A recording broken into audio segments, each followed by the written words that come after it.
3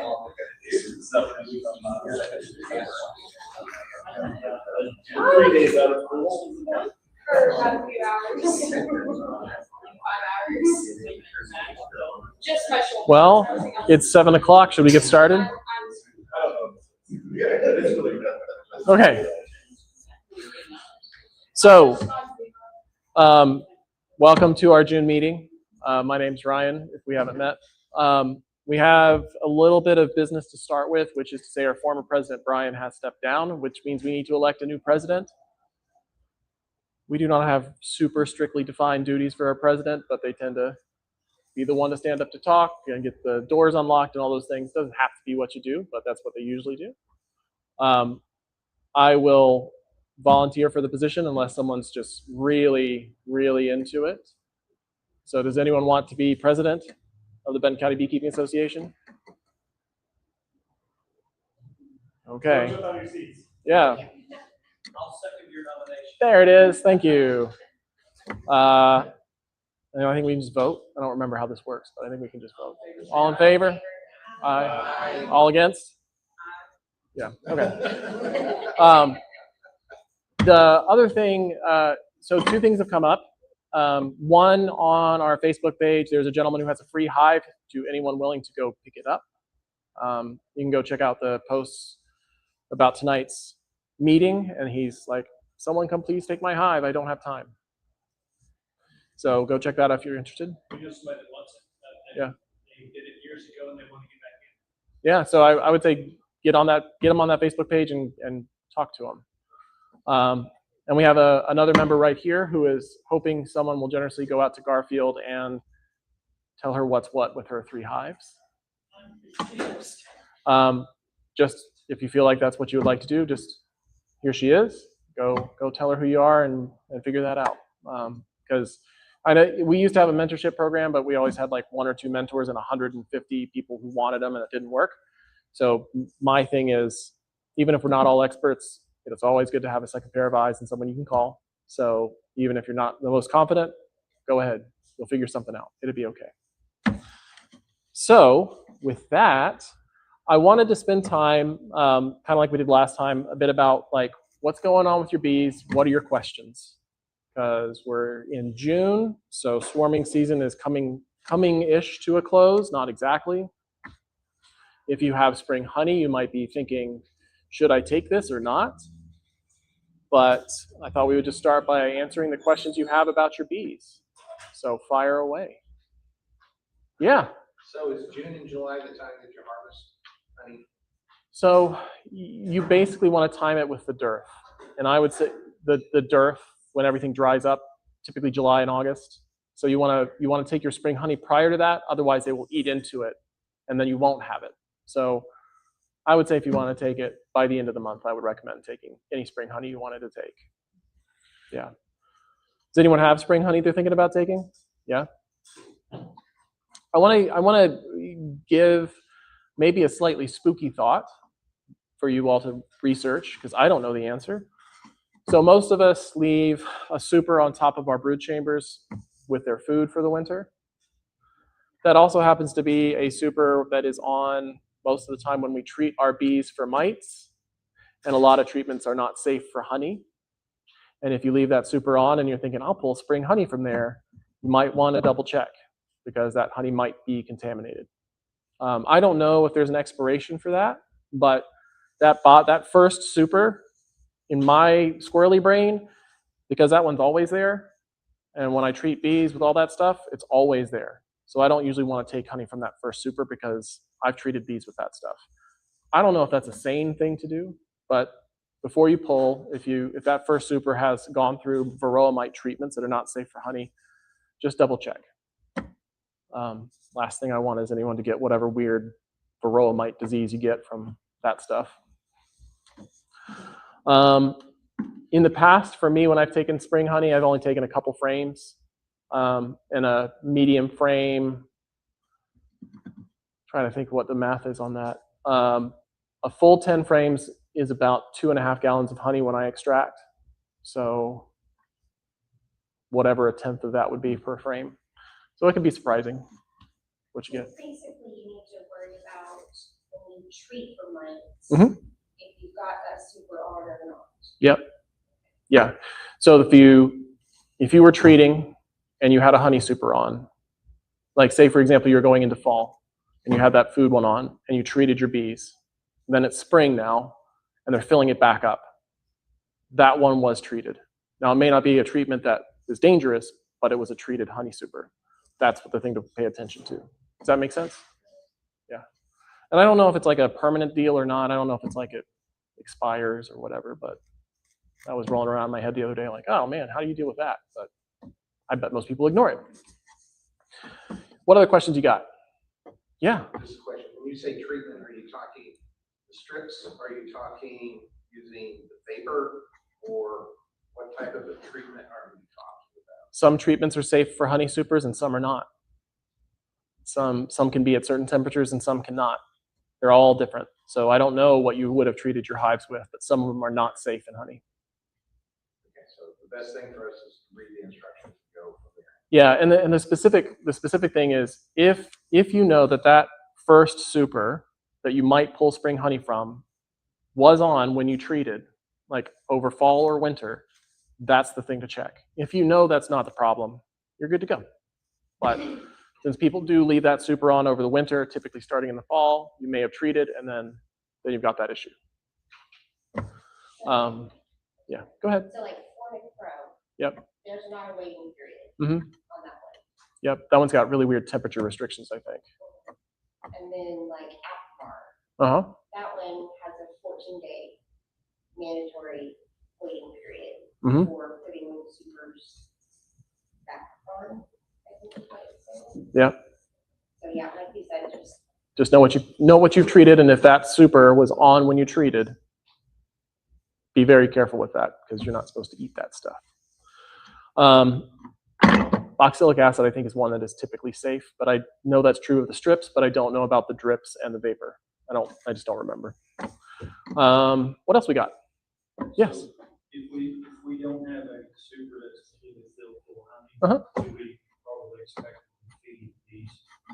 So I will tell you that when the dearth happens, at least for my hives, they have eaten through every bit of honey they've accumulated in the spring.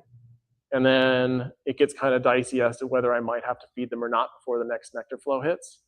So I always am mentally prepared to have to feed them late July. So the spring honey thing to me is I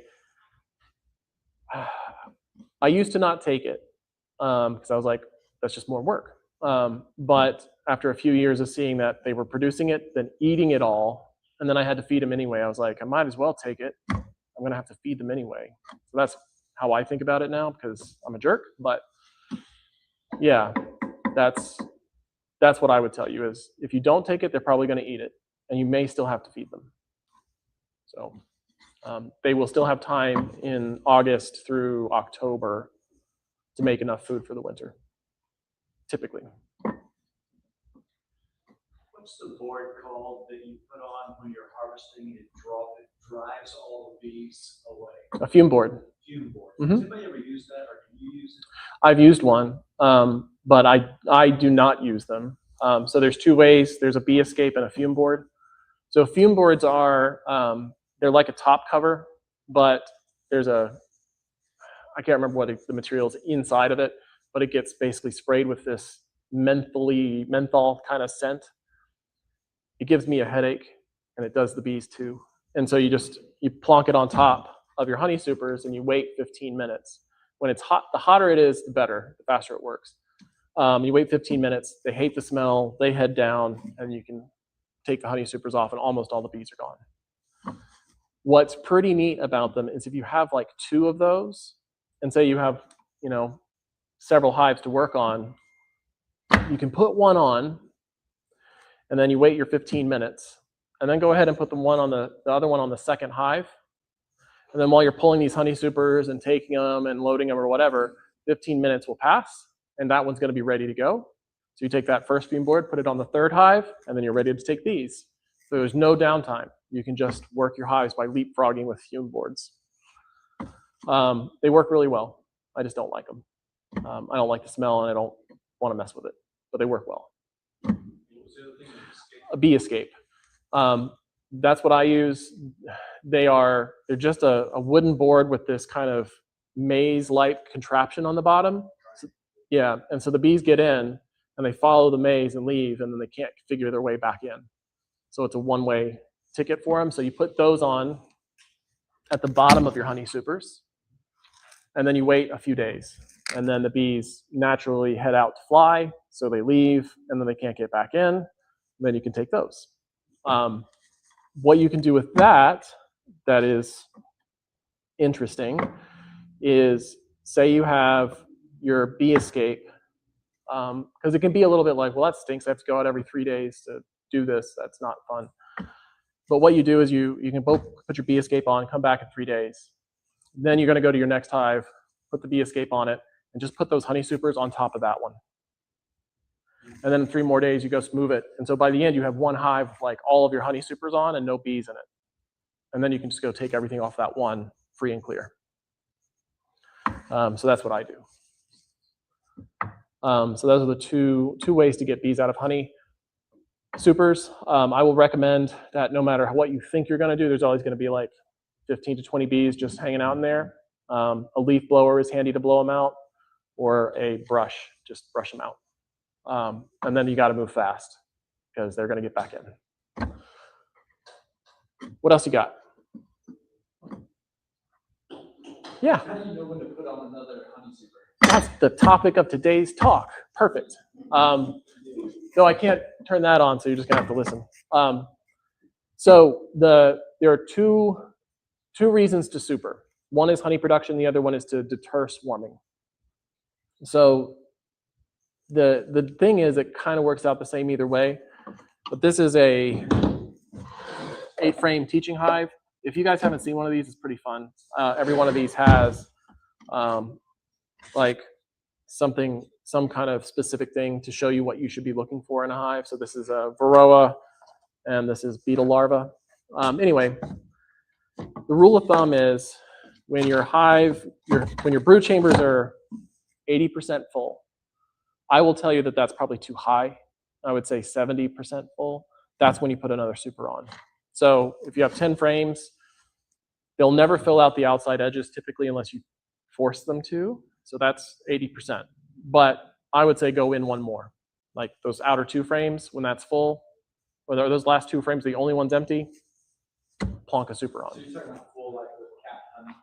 No, just drawn out comb, and they're using it. So they're never going to be perfect about this stuff. So if they're using that 3rd frame from the edge, that's full by my definition. Yeah. So it's just on comb draw. Yeah, I mean, and as soon as they start drawing it, they'll start using it for stuff. But that means they're pushing out to that edge. And for swarm deterring, we don't get a good sense of when they're going to feel cramped by their space. So we don't know if it's like that last frame is the one that's going to set them off or not. So that's why for swarm deterring, I kind of am a little more conservative and say like 70% full-ish. It's time, because I'd rather split than have a swarm. The other reason to super is for honey production. Same basic deal. If it's your honey super is 80% full, put another one on. I will tell you that you might want to put one on a little sooner if you do not have drawn comb to give them, because it takes them a bit of extra time to do it. But the thing I would recommend you don't do is use your beehives as storage for empty supers. So, because that's where pests like to live. So you give them only what they need when they need it. Don't just stack stuff up there because it's easy to leave it, because then everything moves in. Does that answer your question? Yeah. Okay. Yeah, I'm way behind. They're like the supers are full. Okay. Like, they're full of nectar. They're all thrown out except for the very outside edge. Yeah. And don't worry about the outside edges. Like they just, for some reason, they won't touch them. There's a way to trick them into it, but unless you're like really OCD about it, I'd say just let them be empty. Yeah. Yeah. So you just, yeah, and we'll talk a bit about that when we talk about checkerboarding, but you can push them in towards the middle. I wouldn't put them all the way in the middle, and always make sure there's a full frame of something between them. Otherwise, they could think it's a dead spot, and they may try to requeen. So just as long as there's some stuff woven in, you push them in, and then you can just push, like do this sort of motion, pushing the blank frames in. They tend to draw those out. So, and when you're doing hive inspections, are you inspecting the whole entire hive every time? Me, no. So the honey supers, I very rarely inspect. The only time I will pull out frames for a honey super is if I'm concerned about, is it time for me to harvest or not? Or if I'm concerned they're starting to eat into their own supplies. Otherwise, I'll just look down in the honey ones, and that's enough, because there's not really any useful information in there for me. For the brood, I kind of have a mental checklist of what I want to see. And so I want to see queen right. I want to see any signs of pest or disease that have gone rampant. And so when I can check that off, I'm done.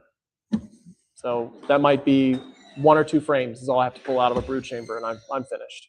But when you're starting off, I would say it is useful to just take your time to get comfortable with it, because being able to work a hive smoothly and well pays off over time. So even if you're like, I know everything's fine, just getting comfortable with the motions, I think is still useful. Yeah. Well, when I got my 3 news, it seemed like the brood box was getting full, like you said. So I put another brood box on top of everything. I should not have done that. I should It's up to you. put scissors on. So if you put another brood chamber on, then you're running double deeps, double brood chamber. Totally fine. You can do that or not do that. That's a beekeeper choice. The benefit of a double brood chamber is you can build a huge, super strong hive. The downside is you have to work that hive like twice as much, because you have to go through, when you're doing your inspection, you're going to have to go through both of those chambers typically to figure out what you need to figure out. And then in the spring, you're going to have to do this whole like flip everything. So it's more work, but you can have a much stronger hive. So that's the trade-off. I guess I didn't really care about getting honey this year. I just wanted to build up the hives and learn what I'm doing. So. Yeah.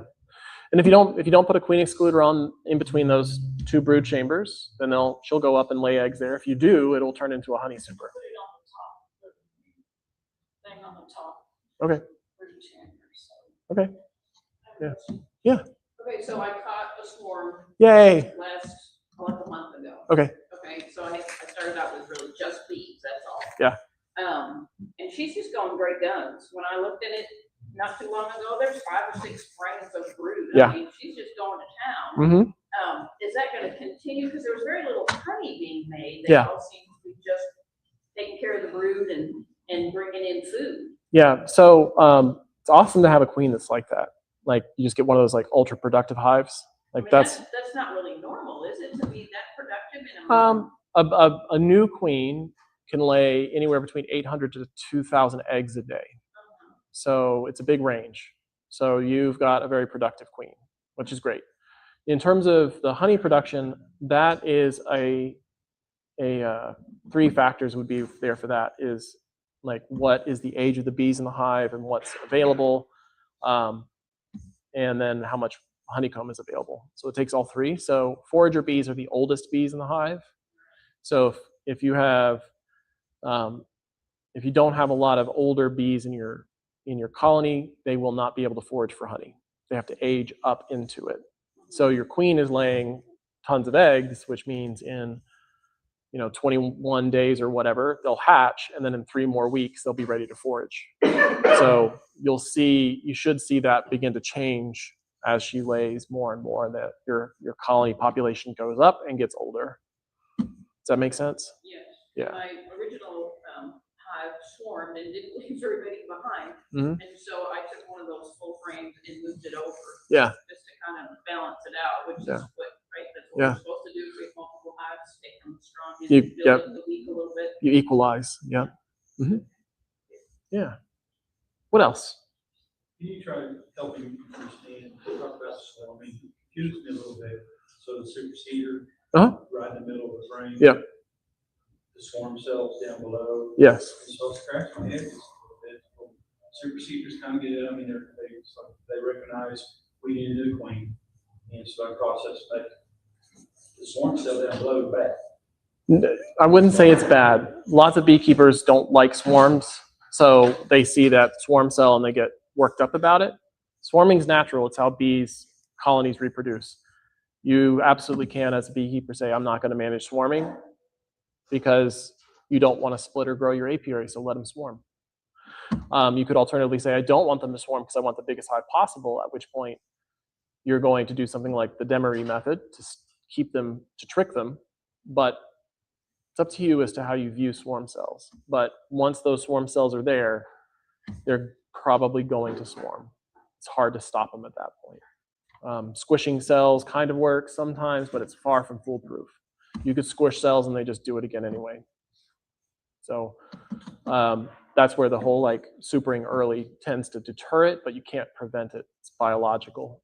So the ways you can really like eliminate it is if you can split them in advance, then they feel like they already did the work, so they won't likely swarm.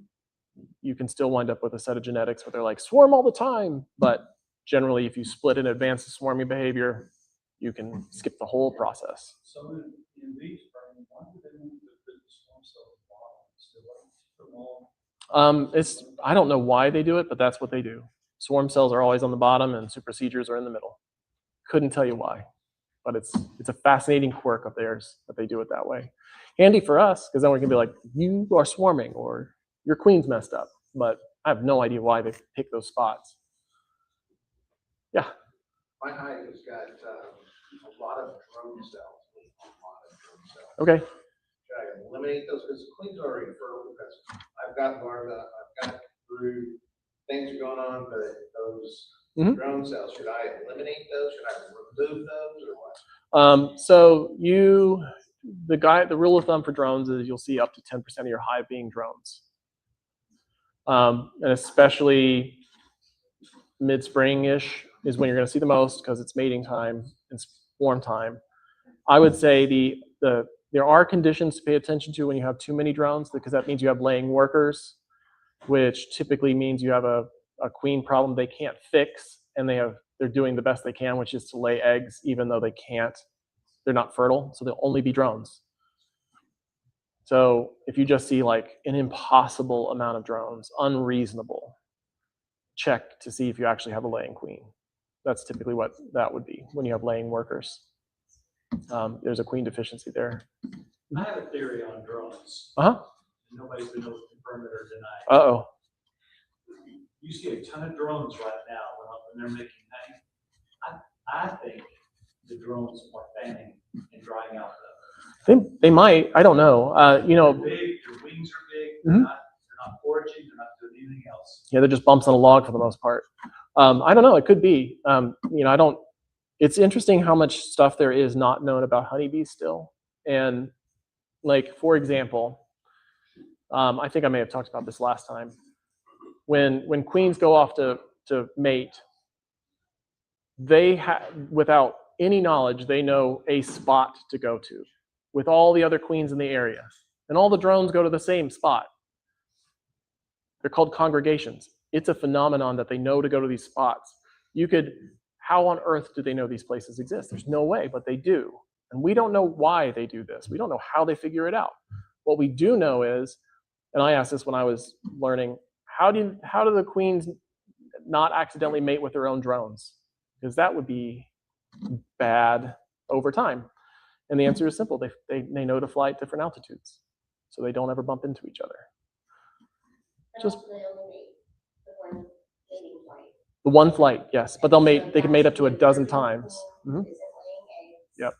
So there's no possibility for the mating drone. Well, they'll all be out mating at the same time. All the drones will be out at the congregation areas. Because she hasn't been laying because she's a virgin queen. Well, but workers can also lay drones. Workers can lay drones. They're unfertilized eggs. Okay. Yeah. But So- still wouldn't be hers. Right.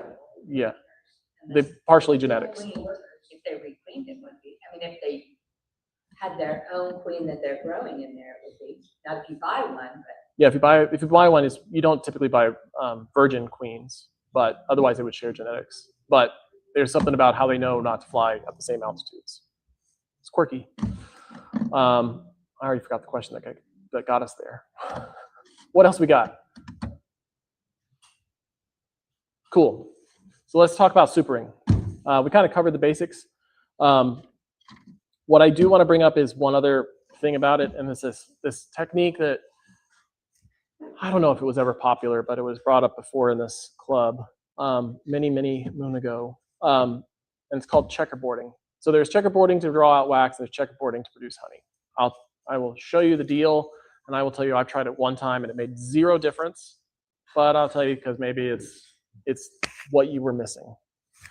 The premise of checkerboarding is, so we have this lovely little box, and what we're going to do is take half of the frames out. So, and then you spread them all out as though those frames were still there. You know, something like this. Cardboard in there, right? And this is what you put into your honey super. This is your honey super. So you plonk that on, and then when you put your next super on, you put the next one on, still just half as many frames, but they're going to be in they'll be vertically in these empty spots. So you can think of it like a vertical checkerboard where they're alternating spots all the way up. Does that kind of make sense? Now, the beekeepers who like this swear that the bees will fill this out faster and fuller than any other way. I have yet to see that happen.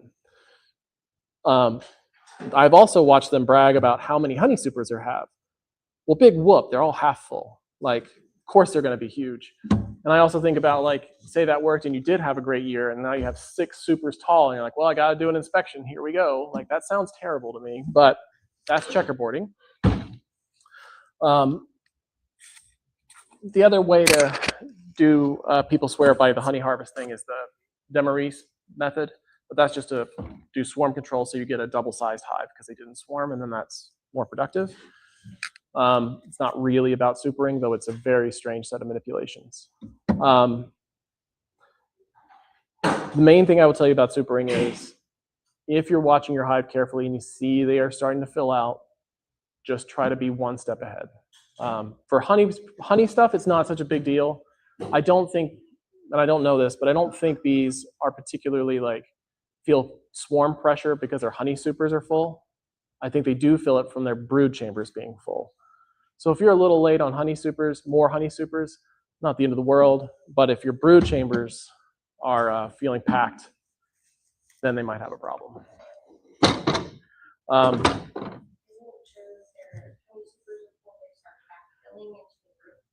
Yeah, they'll take up extra space down below. There's a phrase for it, I think it's called being honeybound, where they fill up so much space they don't have room to lay, and then they have a problem where their hive will slowly decline because they can't lay enough eggs and blah, blah, blah. But yeah. What you got? Spring is normally when you get a swarm going.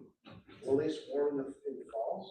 I mean, They can swarm anytime, but it becomes less and less probable.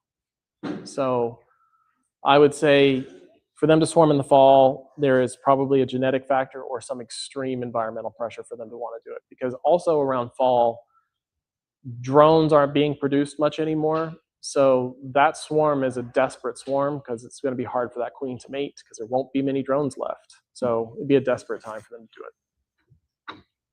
But I'm pretty sure I've heard of it happening, but yeah, this is just the season for it. So I wanted to spend the last bit of our time kind of doing, or at least talking about, just some how do we work our hives? What are the motions we go through? What are little tips and tricks we picked up to make it not a miserable experience? I was going to show you a video of a guy who obsesses about this stuff. I've mentioned him before. He's a researcher in the University of Guelph in Canada, but he loves thinking about ergonomics and beekeeping. The video I was going to show him was him tipping over 6 honey supers by himself. But this is what he does. So what happens in the video is he's got these massively tall hives, and he's like, we're going to process them for honey. But you know, each one of these weighs close to like 60 to 100 pounds. That's a lot of backbreaking work to pull all these off all my hives. So what we do instead is we tip the whole thing over. And so he gets in there with two hive tools, jams them up under the queen excluder, pushes down, the whole tower cracks. And then he's like, okay, that's done. And then he has a little bench over here, and he just goes over and plonk all 6 down. And they're all just laying upright along this bench. That's what he does. And he'll do that for his inspections too. And he can do it all by himself. Which when you see it, you're just like, how does this possibly work out well? And he sneaks in a couple conditions why it works. He does it in fall when there's colder nights, so the wax and propolis sets a little bit more, so it's more rigid and glues better. But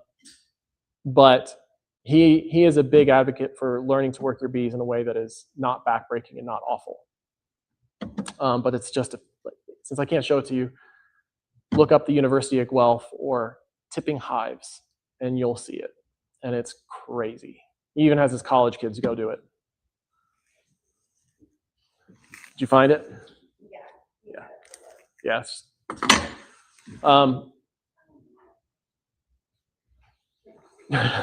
Yeah. All I think about is all those hives falling apart and then being murdered for it. So for the rest of this time, I'm going to kind of walk through some motions that I've learned to do. I'm not saying they're the best, but it's what I do, and I would love for all of you to share what you do, and maybe we'll pick up a couple ways to move with our hives that isn't so awful. So one of the things I'm a big fan of is never putting this down. I've said it a bunch of times, but when I'm working my hives, I've always got it gripped by my pinky and ring finger, and it never leaves my hands. If any of you have set your hive tool down, you've probably experienced how quickly it vanishes.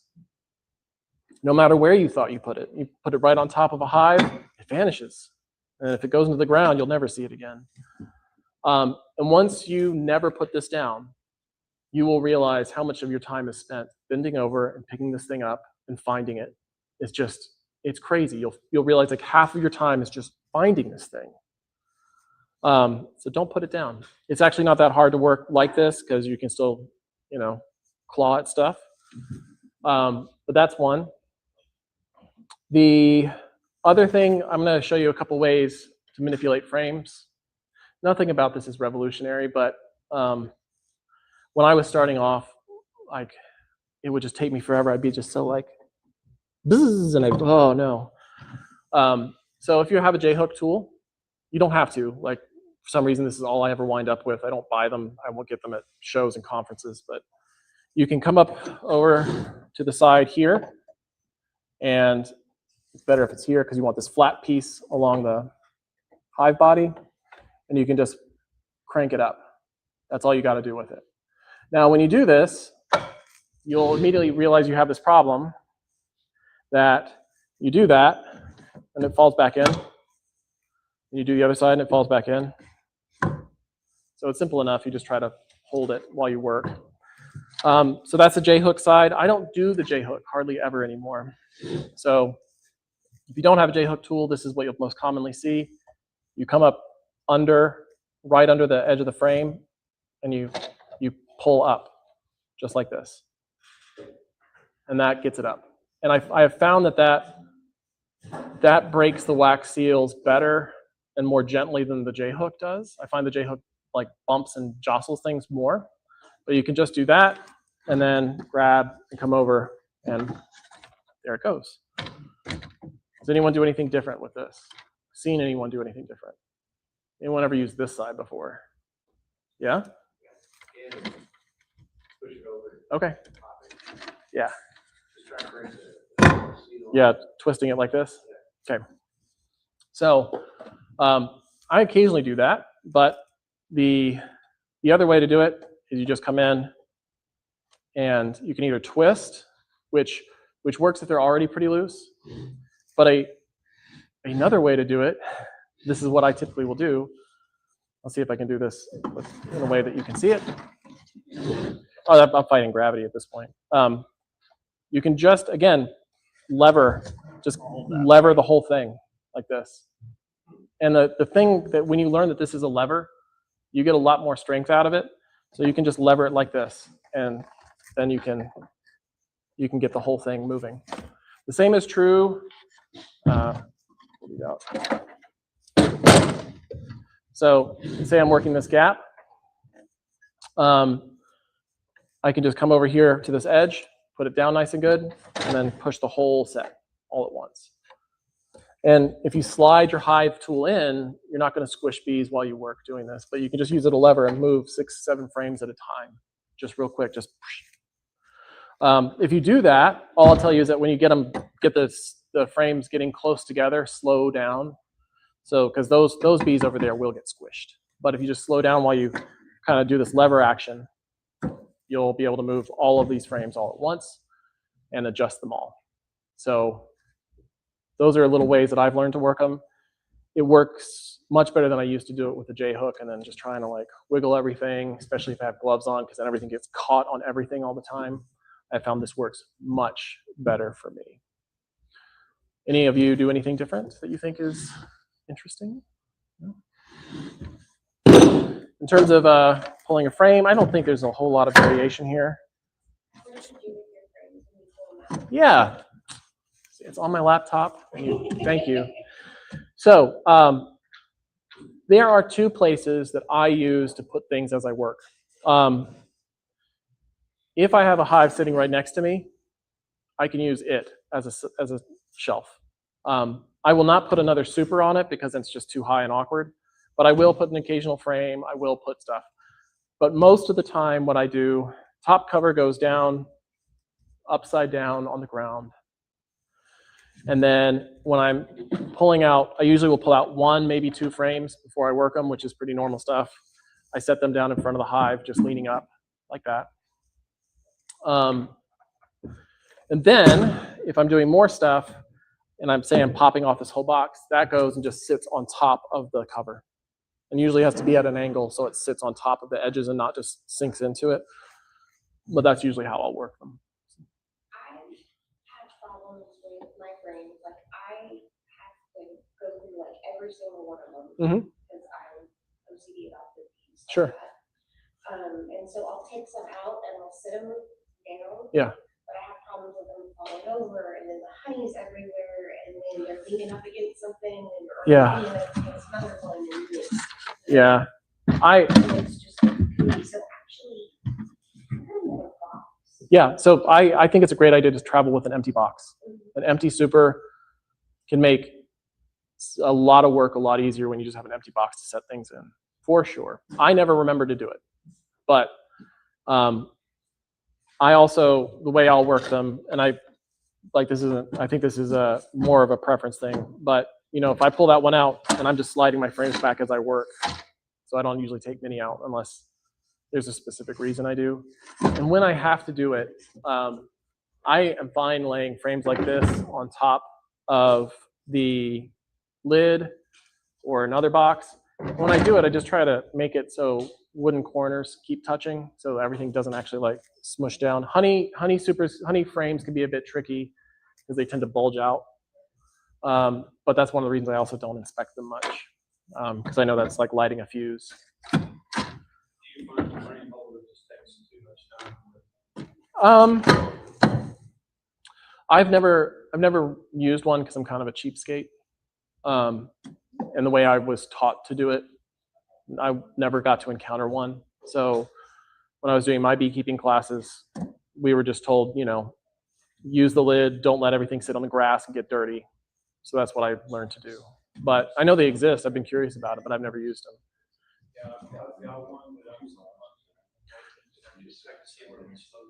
Yeah, and I think it also depends, like, you know, if you're working your hive from the back, a frame holder on the side could be great. If you're working your hive from a side, I think it'd be a bit, like, I would find that clumsy to either have to reach over or put it here and then reach over. So I think it also depends on which direction you approach your hive from as to how useful that would be. But I'm fine with this. The other thing about the goofy holders is you gotta take them off every time. Yeah, it's another thing. When she bought them, we got some, and I thought they would just stay there. Yeah, this little hook you got to set in every time. And that makes it a little bit annoying. Yeah. But it is cool. You hang 2 frames there. So Yeah. You got 2 frames to run to move everything around. Yeah. So yeah, and my equivalent is I'll pull out the 2 and just lay them, put them like this along the fronts, and then I'm done. I'll just keep going. I lean my lid up when it gets Mhm. high. Yeah, you can do the same. And I put my 2 frames in the lid. Yeah. So it's not on the grass or on the ground. Yep. Or something else. Yeah, and I do the exact same thing. If I know I'm going to be pulling boxes, I lay the lid down so I can set the box on it. If I'm not going to pull a box, I just leave it up, leaning up, and then I can lean everything against that too. Because it stinks to have a frame fall in like leaves and grass, and you're just like, you deserve better than me, bees. What was I going to share about the other thing? Drawing a blank.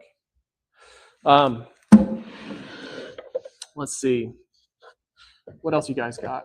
I'm trying to remember. I can go look at my laptop. Can you talk about how your process of looking at each frame and what you're looking for and how you hold it?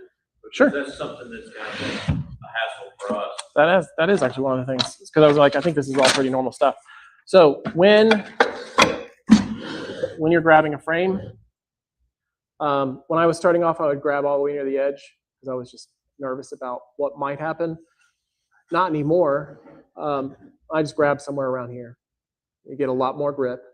And if you wear gloves, I guarantee you've had the experience that you thought you had it and you didn't, and it slipped and fell and you got bees in your face as a prize. So the way I tell people to move is, you learn this quickly, but I think it's useful to say it. You don't ever grab, you slide and pinch. So when you come in, you slide onto it, and that way you push the bees out of the way. Because if you just go in and do that, there will be a bee under your finger. So you can just slide and push them out, slide and push them out, and you got it. Then the motions that I do, you got up here, and I kind of am grabbing it by the heel of my hand, and just kind of balancing it with my fingers. And usually I have to do this to get the light in to see if I can see eggs and larvae. Then up, pivot, back, do the same thing. And I can do the same back, and it's going to be right back the way it was. Does that make sense? Does anyone do anything different than that? I assume we all kind of do this. I use a tool. The grabber? Is there a tool that I'll take it up and I'll sit it on the edge? Yeah. And then I'll, hit the light so I can see. Mhm. And then I'll turn it and then put it back. Okay. Yeah. Or in my other box, depending on what I'm doing and how far down I'm going. Yeah. I But hold them on the end, like you were saying.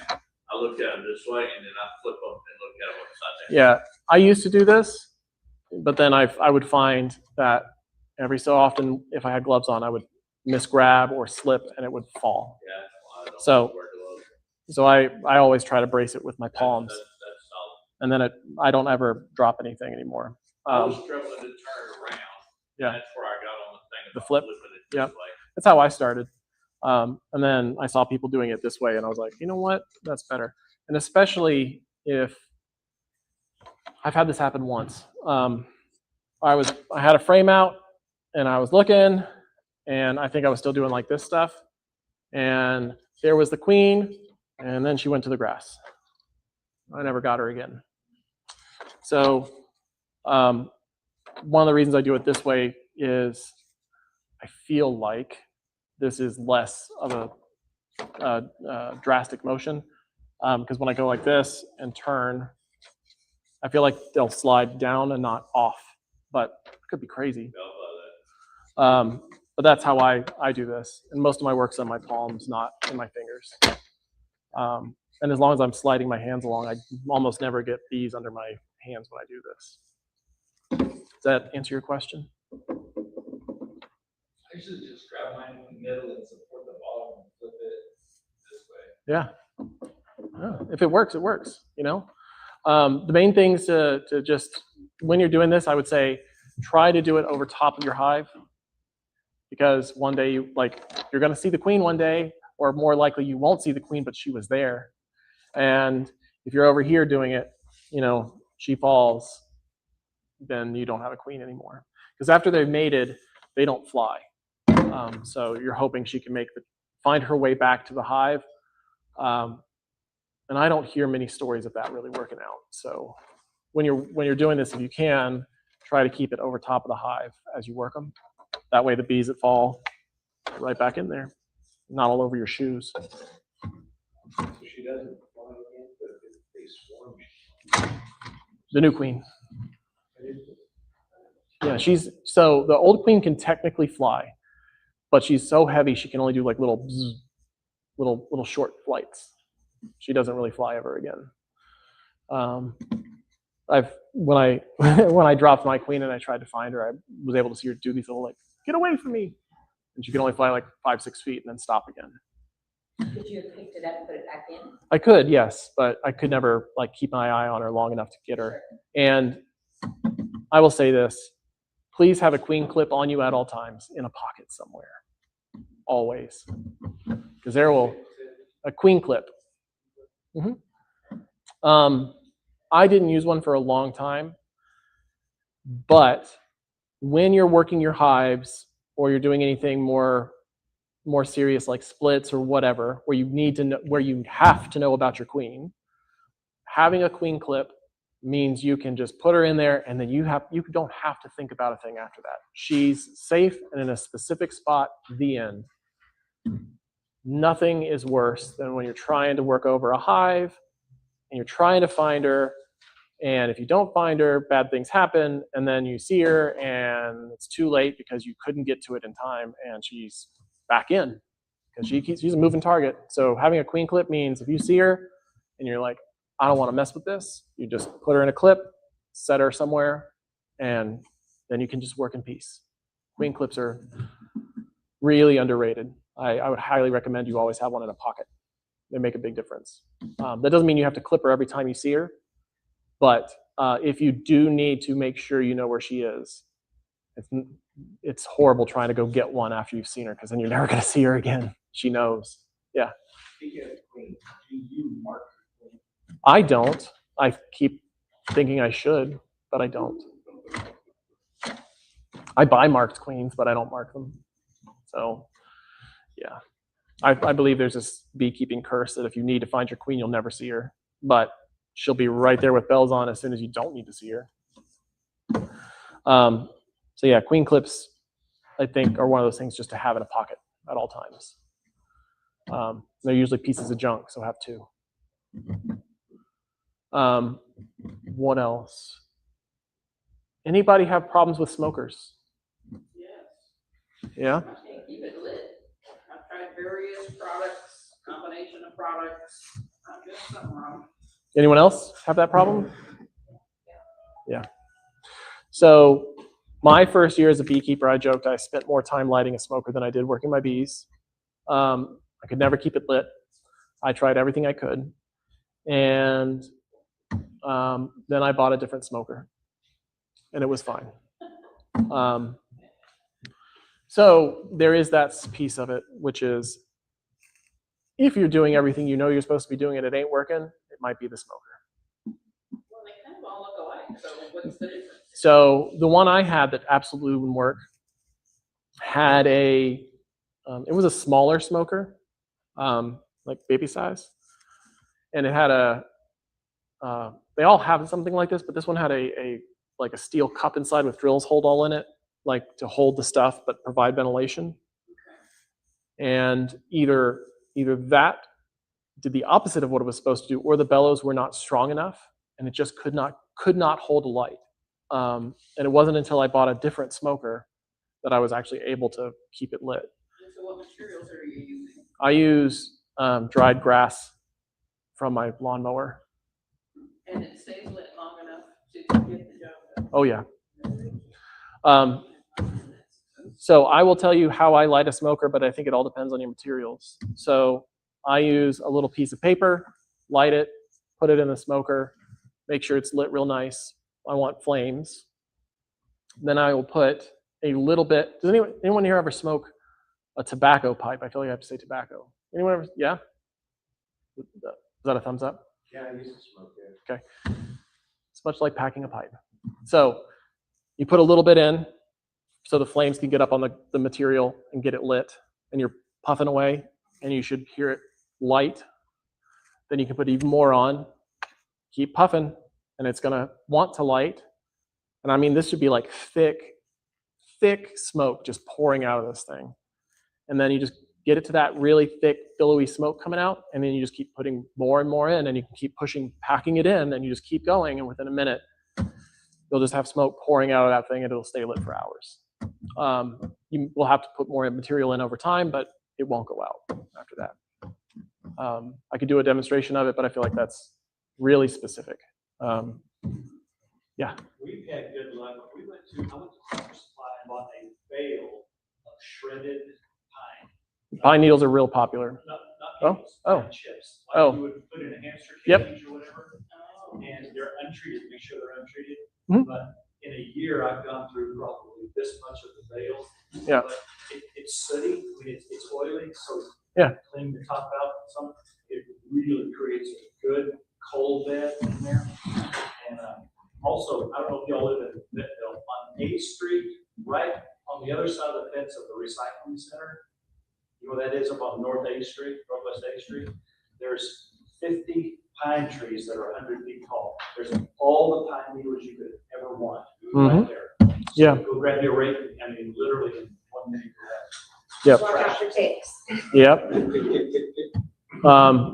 So people use pine needles, people use wood shavings, people use burlap, people use cotton, people use dried grass.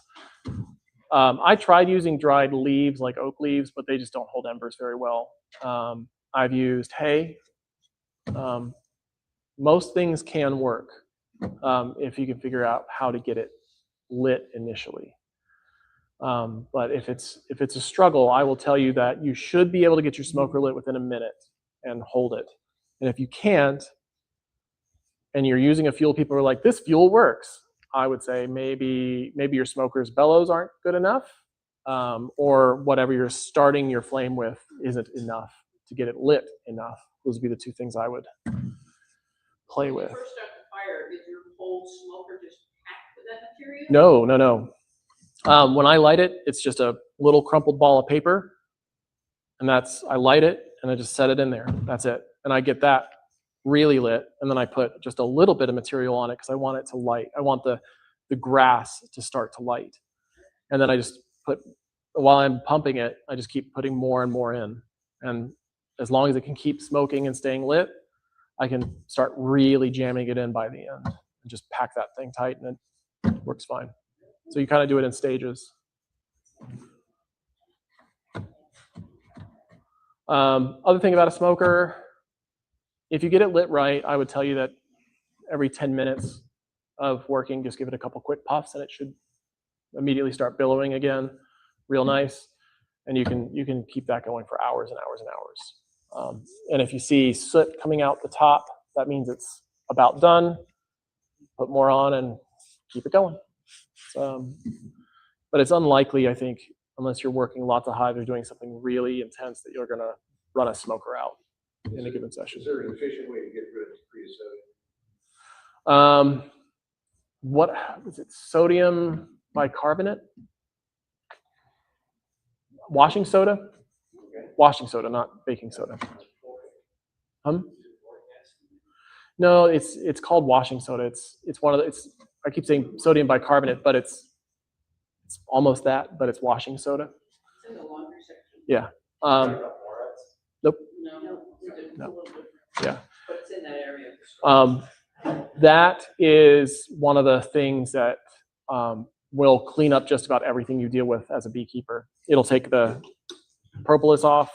If you need to clean your frames, like plastic foundation frames, you can heat it up to like 120 degrees with that stuff in and get off all the wax and junk.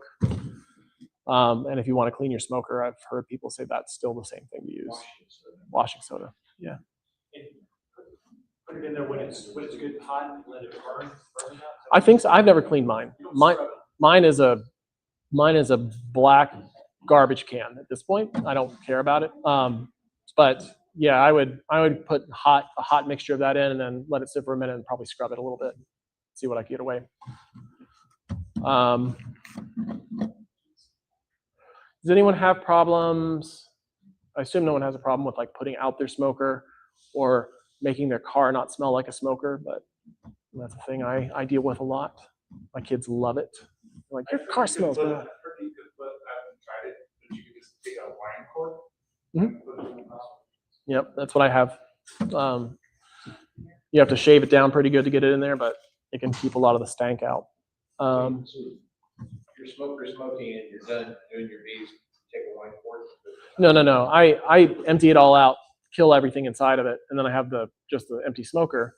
But it's still going to have a really, really rich smoky smell. And if you have it in your car for more than an hour or two, your car will smell like that smoker. So the cork just helps keep even less from coming out. My shop smells like a smoker. Yeah. Let's see. Any other like motions or habits we have as a beekeeper we want to dig into? Yes. I just have a question about ventilation, Oh. because I've got my old hive that has the tray in the bottom Uh-huh. for diatomaceous earth, Right. which means there's no air coming in there, Mm-hmm. just the open. Yeah. And then I recently got another hive that doesn't have that, and it's just wire on the bottom. Yeah. Screen And board. it's got holes drilled in it so that there is circulation through the hive, and I'm just curious as what's the best way. Let me think of how I want to answer this. Ventilation and insulation are one of these topics where beekeepers get very passionate about it, but there's very little evidence as to what works and what doesn't.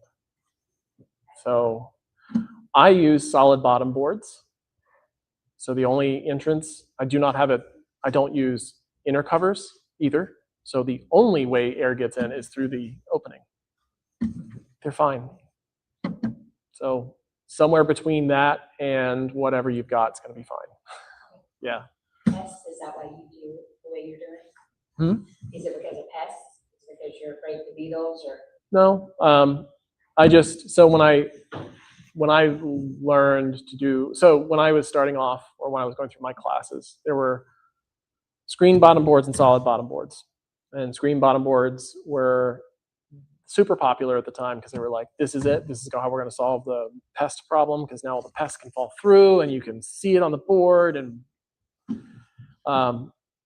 the people I took my classes from were like, nah, that's not how it works. And it doesn't work that way. So to me, it was just another goofy thing and I didn't care. So if it didn't show any material benefit, I didn't choose to buy that. I do have one that does have it, because when I was buying new equipment, that's all they had. And they didn't sell solid bottom board, so I have one, but I don't like it. It really frustrates me. Because when I want to move it, there's the corrugated plastic underneath that wants to buckle. And in this winter, I'm like, how do I seal this up nice? And I don't use it for pest management anyway, so it doesn't do me any good. Yeah. So next week, it's going to be in the 90s here. Mm-hmm. Okay. Is there a problem with bees getting overheated? Not really. Not really? No. Okay. I mean, unless you're like, so my hives, again, I only have the one entrance. That's the only way air gets in and out, unless there's like, gaps in the wood or whatever. They're fine. It's fine. They regulate their own temperature. They'll just go out and beard and cool off and go back in. It's no problem. Because I know that mine was bearding Yeah. a lot Monday. Mm-hmm. Because it was really hot Monday. Yeah. They were bearding out quite a bit. Mm-hmm. And that's normal. That's okay. Yep, Don't totally worry fine. about it. Yep. Okay. So you could buy like really nice insulated hives, right? Which I think this is one of these weirdly unintuitive things. So insulation maintains temperature, right? That's what its job is.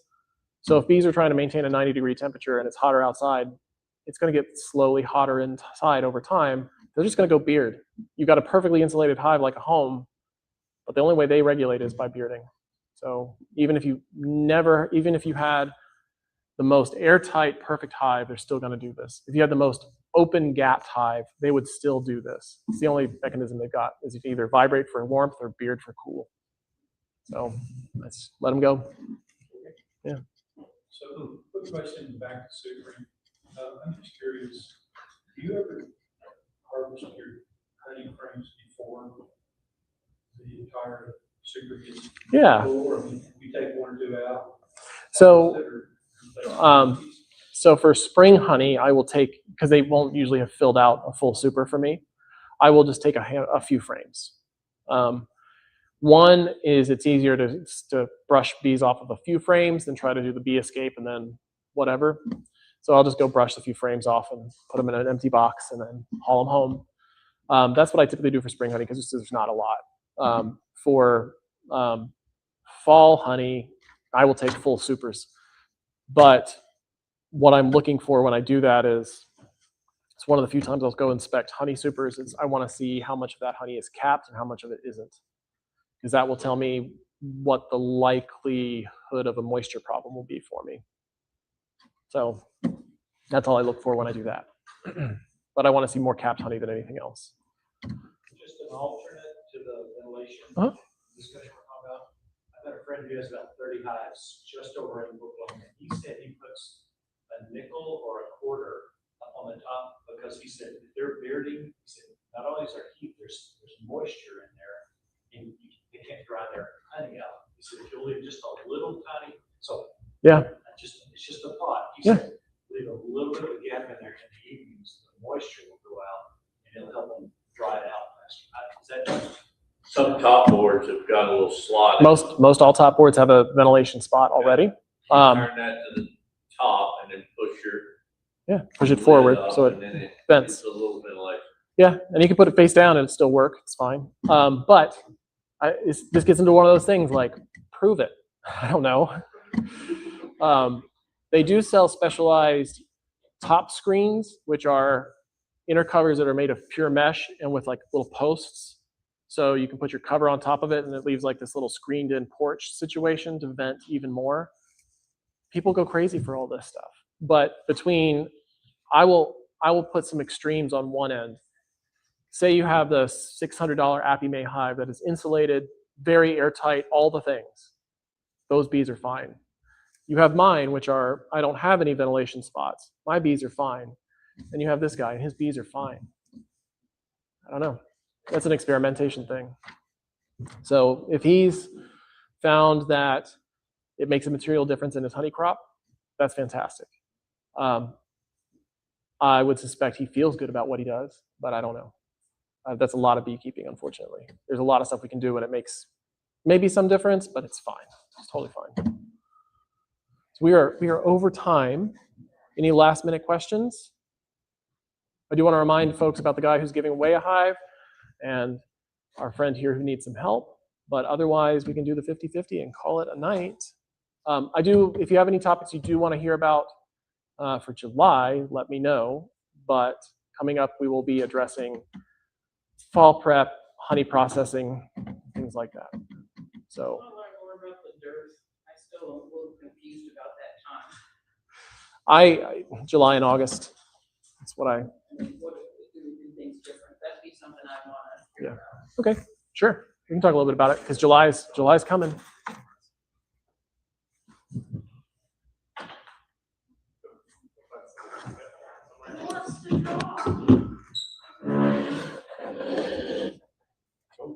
Dominator. That's how we do it.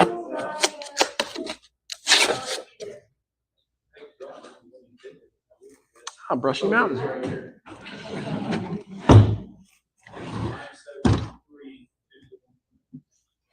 Last number is 215.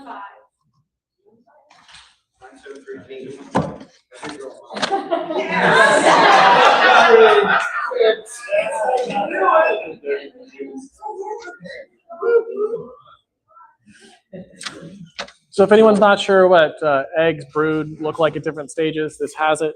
But you're welcome to come take a look at these too if you are interested.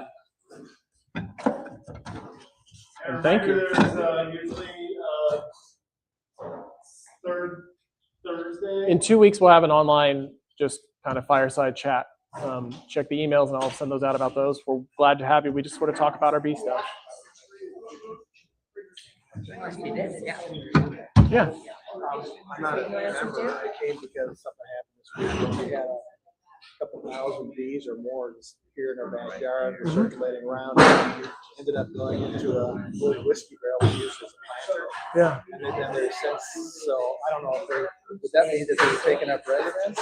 Yeah, you had a swarm move in, I think. That's what we thought. Yeah. The day before there was a couple dozen flying around, and then the next morning it was like I thought there was electricity wired on. Yeah. So you had those were scalp bees, and then the swarm moving in. Okay. So is there anything I need to, I mean, I'm not worried about these myself. Is there anything I need to do? So Obviously it's in a barrel. yeah. So those are, I mean, we'd call them wild bees. Okay. They may survive a few years and they may die out. But if you want to find them a new home, yeah, I don't think we have many members that would be called like a cutout. Okay. Where you have to like get in there and try to vacuum out bees. Okay. I don't know of any members here that do it, but there are, of course, professional services that will do that. Yeah, and I only was wondering if somebody, that's something in association with want to come and do. It doesn't bother me if they stay. Then I'd say it's entirely up to you. You, depending on how they're in that barrel, there might be an eager member that wants to go check it out and maybe rehome them, but sometimes it takes a little bit of specialized equipment. That's different kind of beekeeper that wants to go do that. Yeah. Thanks very much. Yeah. Okay, I'm looking at this guy on Facebook. And I'm on the Facebook page, but there's something that says tonight, and the next thing is 2022. So, Hey, what? did you said you saw something on there? Benton County Beekeepers? That's yeah. So what is this? Oh, that's from 4 years ago.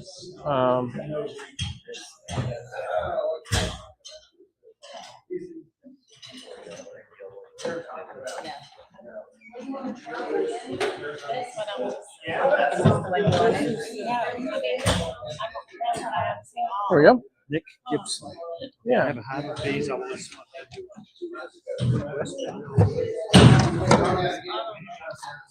If you have any questions about what you're seeing in there, let me know. I do.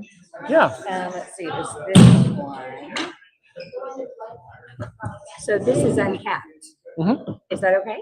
Yes, it's part of the process. So What are these little things? those are emerging bees. So you got, yeah, that's fine. We'll use this one. So we have, I can't see it on that one. There's I think another it's on one the back. here. Here we go. Okay. So it's still hard to see, but you can see in like the bottom of these, there's this one little white thing. That's an egg.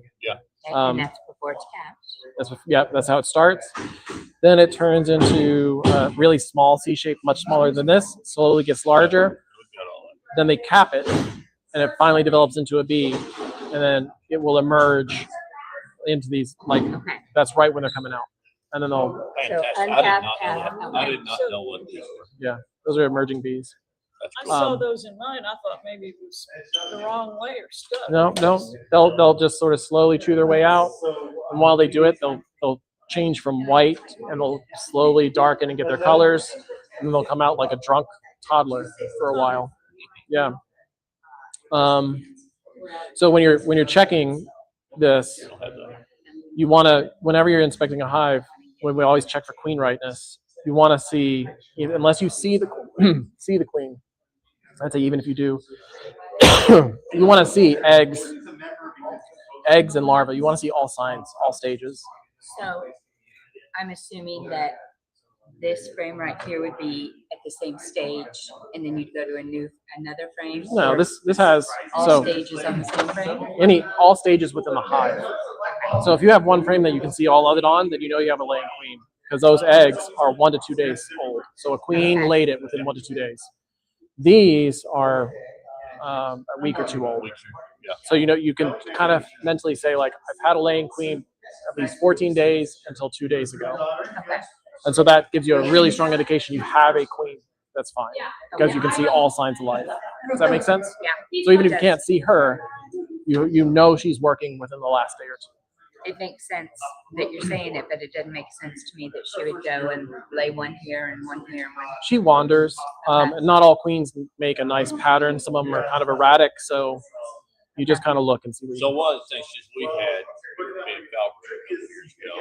So the first indication that I saw when I was in the hive was Yeah, so 3 of our hives are all like the it's same. really scattered Yeah. and messed up, and then there's a lot of stuff that was uncapped, and you start seeing the yellow looking. Yeah. You know, I mean, it's just Yeah. That was our first year, so. So now every time that the brood's not just perfect, she's like, "Oh my God, we got it! European cover." Now that could be any number of things, including just a goofy clean. Yeah, it's not. It's one of those things that you'd be like, because I see that, I should have maybe like, I should be paying attention to a few more things now. But seeing what they call shotgun pattern does not prove anything.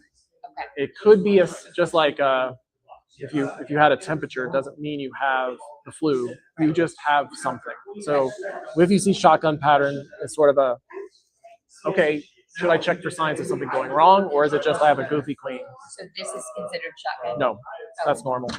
What does shotgun look like? Shotgun, I don't know if they're going to have it in here.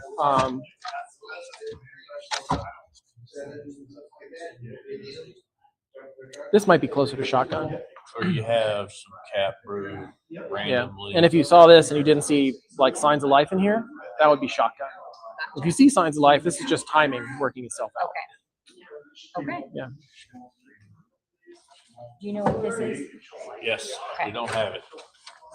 So if you ever Diseases. suspect any of this stuff, please call the state inspector. Yes, he came out. Okay. Good. Yeah, he came out and all that. Yeah. Perfect. Sure, thank you for coming, President. See him? I don't know. Need anything, Yes. my house is almost built. I appreciate it. Oh, I was supposed to ask if anyone wanted to help me move a hive, but I forgot. Which hive? He asked I have one how in Bella Vista. I common- got to move it to We have the Bentonville. European, not the When? American. The American Foulbrood. Probably not for another week.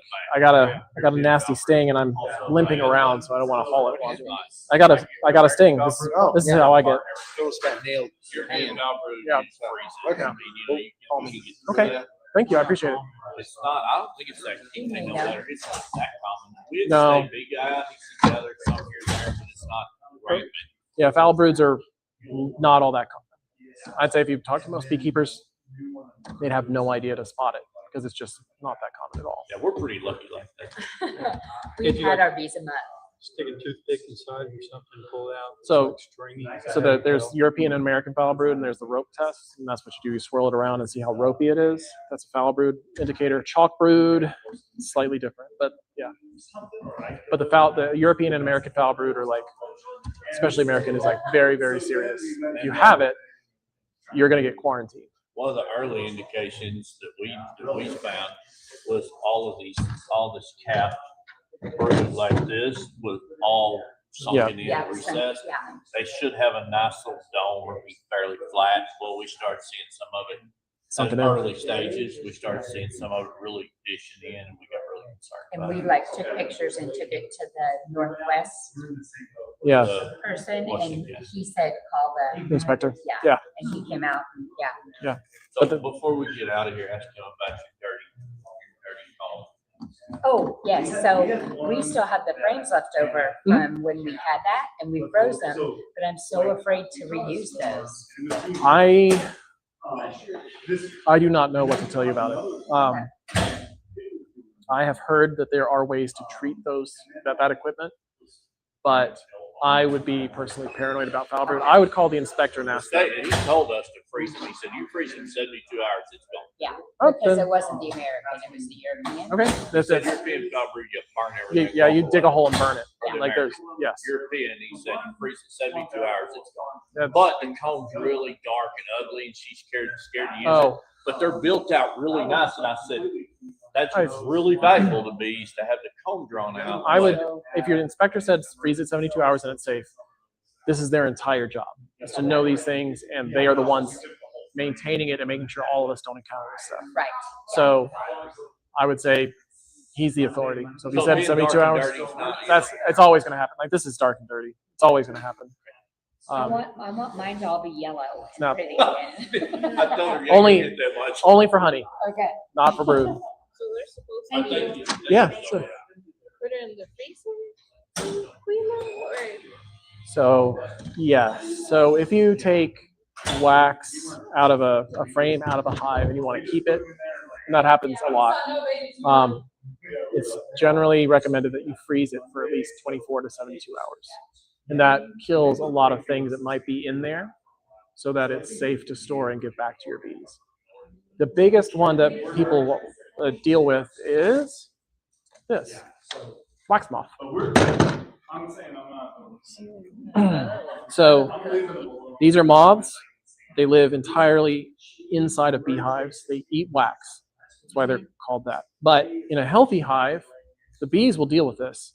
They'll keep the wax moths out and whatever. But when you as a beekeeper, or if you have a really weak hive, they'll get in. But when you take your stuff home and you're like, I'm going to save it for next year, if you don't freeze it, there might be larvae inside there, and it hatches, and then they've got free reign, and they will turn this into a nightmare. So it's more recommended to clear all the wax from the frames? You don't have to, no. I would, if you can keep your wax intact, that's always what you want, because it means you don't have to have your bees spend another month or two making it next year, so they can be more productive.